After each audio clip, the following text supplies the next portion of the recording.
Salamlayıram sizi dostlar, kanalıma xoş gəlmisiniz. Bu videoda mən sizə dumbbell press ilə bağlı məlumat verəcəm. Canlı olaraq nümayiş etdirəcəm və nüanslara toxunacam. İlk öncə onu deyim ki, kim bench press ilə bağlı videoya baxmayıbsa, xahişim odur ki, linka keçib o videoya baxın. Orada detallı şəkildə bütün nüanslara və səhvlərə toxunmuşam. Həmən səhvlər və nüanslar demək olar ki, dumbbell press üçün də, yəni qantel press üçün də keçərlidir. Fərqi nədir? Bu iki hərəkətin prinsipal fərqi var. Barın düz olduğuna görə biz biləklərimizi istədiyimiz şəkildə dəyişə bilmədiyimizə görə dumbbell pressdə bu mümkündür. Və bu da oynaq sisteminə 2 qat, hətta 3 qat tələbi artırır. Ona görə dumbbell pressi yerinə yetirərkən biz çox diqqətli olmalıyıq. Çünki çiyinlərimizdə nasazlıq varsa bu hərəkətdən və ümumiyyətcə bench pressdən də uzaq durmalıyıq. İlk öncə çiyinlərimizi müalicə eləməliyik. Ondan sonra isə çiyinlərin mobilliyini artırırıq, bərpa edirik və sonra keçirik bu kimi çətin hərəkətlərə. Buyurun, mən sizə indi bunu nümayiş etdirəcəm. Deməli, deyək ki, düzdə edirik. Düzdə etdiyimiz zaman bench pressdə olan məntiq burada da tətbiq olunur və yaxud dediyim kimi. Qantelləri götürürük. Eyni şəkildə kürəyimizi yığırıq. Heç bir şəkildə T hərfi olaraq etmirik. Bu şəkildə yox. Yenə də 70 dərəcə bucaq altında qantelləri yerləşdiririk. Lapatkalarımı yığmışıq və maksimal aşağı nöqtədən çəkini yuxarı sıxırıq.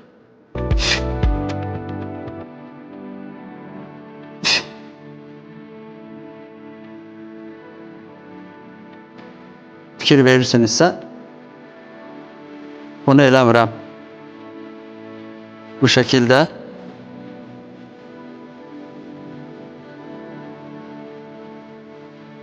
maksimum aşağı nöqtə. Çünki sinənin işləyən nöqtəyi əsas hissə buradadır. Burada yerləşir. Qolları axıra sıxmırıq. Elədik, ayaqları gətirdik və qalxdıq. Yenə də göstərirəm. Lapatkaları arxada yığdıq. Start nöqtəsi bu. Qantellər burada. Bu şəkildə yox, bu şəkildə.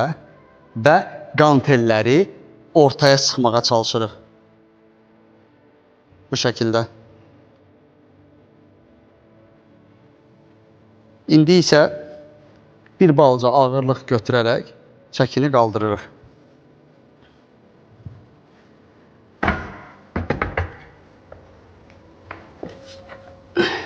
Deyək ki, maksimal çəki ilə işləyirsiniz. Skameykaya əyləşdiniz. Qantelləri qoyursunuz dizlərinizə. Uzanan zaman ayaqlarınızla qantelləri atmağa kömək edirik. Gördünüz? Bir də göstərirəm. Və hop, atdıq. Kürəyimizi yerləşdirdik. Qantelləri fırladıq, sinəmizi dartdıq və yenə də aşağı nöqtədən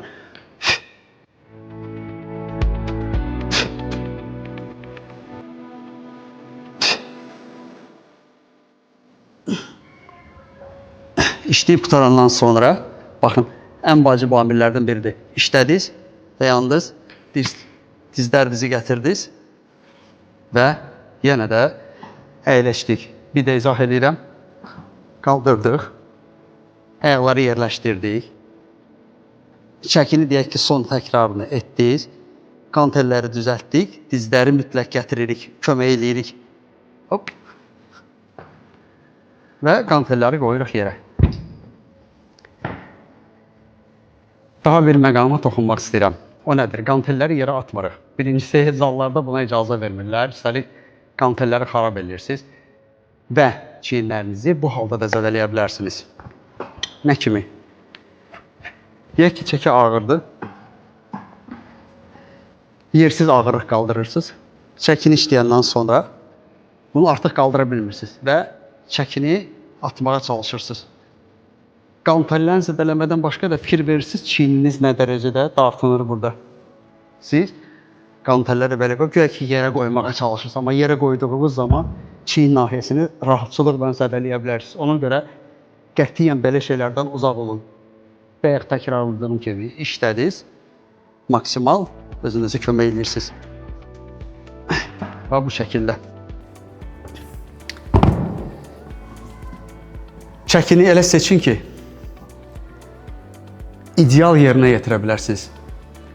Əyri-üyri qaldırdığınız hər çəki hər zaman dediyim kimi ancaq zədəyə gətirib çıxardır. Fikir vermişsinizsə, bench pressdə 100 kq-la işləyirsinizsə, bu məntiqi olaraq 2 yerə böləndə gəlir, eləyir hər qola 50 kq. Amma mümkün deyil ki, siz bench pressi deyək ki, 100 kq-la işləyirsinizsə, qantelləri də 50 ilə işləyəcəksiniz. Xeyr, ortalama çəkiniz olacaq 35-40. Yəni maksimum belə olacaq. Bu nəyə görə baş verir? Çünki qantel tək qolda yerləşdiyinə görə və bütün bədəndən güc ala bilmir. Yəni digər belə deyək, sabitləyici vətərdən, əzələlərdən güc ala bilmir. Qalır tək qolun gücünə. Tək qol ayrıca işləməyə başlayır. Bütün güc düşür tək qolun üzərinə. Tək qol məcburdur ki, bu çəkini sabitləsin. Ona görə qantel press və ya dumbbell press kimi hərəkətlərdə, mürəkkəb hərəkətlərdə çox diqqətli olmaq lazımdır. Ona görə əgər bir hərəkətdən fayda əldə etmək istəyirsinizsə, bacardığınız qədər ideal texnika ilə işləyin. Dumbbell presslə bağlı nüanslar nə idi? Videoda onları izah etməyə çalışdım. Yəni hər zaman olduğu kimi çox sadə dildə. Videonu bəyəndinizsə, zəhmət olmasa like qoyun. Kanala abunə olun. Sizin like'larınız və kanala abunəliyiniz mənə motivasiya verir. Mən də gələcəkdə daha çox video çəkməyə çalışacağam. Hər kəsə təşəkkürlər, hər kəsə bol anabolizm.